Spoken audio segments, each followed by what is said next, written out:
अस्सलामुअलैकुम नाज़रीन मोहतरम। नाज़रीन ग्रामी, आज अमरीका के आला फौजी ओहदेदारों और साबिका फौजी माहिरीन समेत अमरीकी दिफाई इदारे पेंटागन ने अमरीकी कांग्रेस और बाइडन इंतजामिया को हैरान और परेशान करके रख दिया, क्योंकि अमरीकी सदर ने ताइवान का दिफा करने के लिए चीन से बराह रास्त जंग की फिजिबिलिटी रिपोर्ट और मसनूई और आर्टिफिशियल जंग का नक्शा पेश करने की जिम्मेदारी अमरीकी फौज की हायर कमांड और पेंटागन को दी थी, जिसमें इराक और अफगानिस्तान जंग का तजुर्बा रखने वाले साबिका और रिटायर्ड फौजी अफसरान और फौजी माहिरीन भी शामिल थे।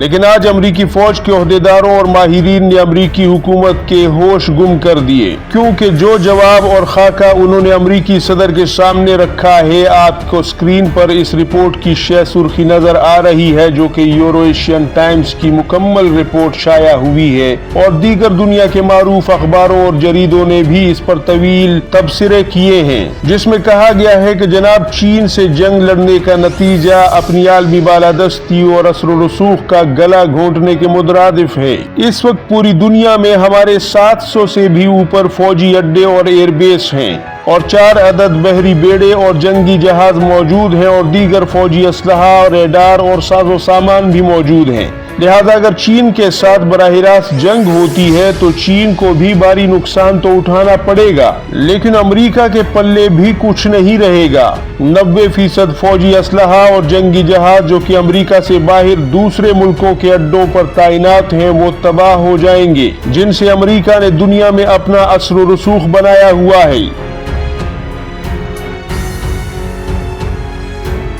चीन के 47 फौजी अड्डे और एयरबेस भी तबाह होंगे, लेकिन हमारे एक आसान और नपे तुले अंदाजे के मुताबिक 900 से भी ऊपर जंगी जहाज अमेरिका के तबाह हो जाएंगे। और इन सब के बाद हम इस बात की गारंटी नहीं दे सकते कि हम ताइवान को एक आज़ाद और खुद मुख्तार रियासत का दर्जा देने में कामयाब हो जाएंगे या फिर नहीं,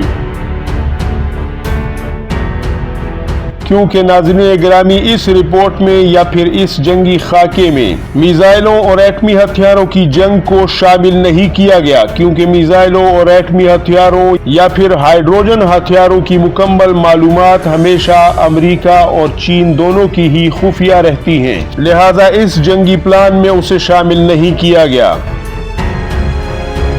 लेकिन अमरीकी फौज के साबिका फौजी माहिरीन और पेंटागन के हाजिर सर्विस आला फौजी ओहदेदारों ने साफ और वाज़े अल्फाज में ये कहा है कि बिलाशुबा अमरीका ताइवान का दिफा करने का मुआहिदा करके बैठा है, लेकिन हिकमत और अक्लमंदी इसी में है कि ताइवान को सिर्फ मुसल्ला करके चीन के सामने मजबूत बनाया जाए, ताकि वो खुद मुजाहमत कर सके और चीन का मुकाबला करे।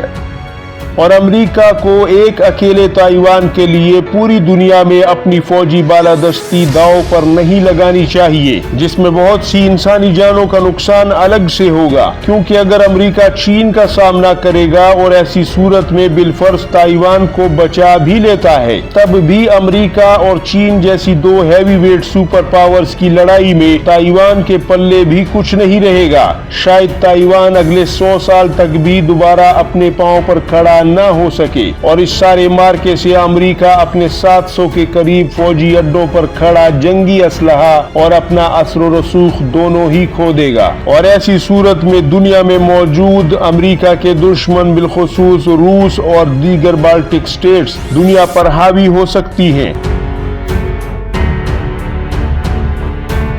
लेकिन इसके बरक्स अगर अमेरिका जंग में बराह रास्त हिस्सा ना ले तो हम टूटे फूटे ताइवान को दोबारा अपने पांव पर खड़ा कर सकेंगे, क्योंकि अमेरिका ताकत में होगा। नाज़रीन गिरामी, अमेरिकी फौज के इस जंगी प्लान और आर्टिफिशियल जंगी खाके में ये तस्वुर किया गया कि जनूबी कोरिया और जापान भी अमेरिका का साथ दे रहे हैं, और ये भी तस्वुर किया गया कि भारत अमेरिका के साथ खड़ा है और चीन के साथ पाकिस्तान खड़ा है, लेकिन ये दोनों मुल्क जंग में बराह रास्त हिस्सा नहीं ले रहे, जबकि अमेरिका को ताइवान, जनूबी कोरिया और जापान का साथ हासिल है और उनके साथ मिलकर ही वो चीन और शुमाली कोरिया का मुकाबला कर रहा है, यानी चीन और शुमाली कोरिया की फौजों का सामना करना पड़ रहा है। इस रिपोर्ट ने अमरीकी हुकूमत को जबरदस्त तशवीश और खौफ में मुब्तला कर दिया है, क्योंकि फौजी माहिरीन के अंदाजों और तजुर्बों की रोशनी में वो नताइज और हकाइक निकल कर सामने आए जिसकी अमरीका ने कभी तवक्को भी नहीं की थी। जबकि दूसरी तरफ चीन अलल ऐलान वाज़े कर चुका है कि ताइवान के लिए चीन के इलाके और हुदूद में चीन पर हमले का मतलब सिर्फ और सिर्फ खुदकुशी है, जिसकी हिम्मत दुनिया का कोई भी मुल्क नहीं कर सकता। उम्मीद है आपको ये रिपोर्ट पसंद आई होगी। दुआओं में याद रखिएगा। अल्लाह हाफिज़। नासिर, पाकिस्तान जिंदाबाद, उम्मत मुस्लिमा पाइंदाबाद।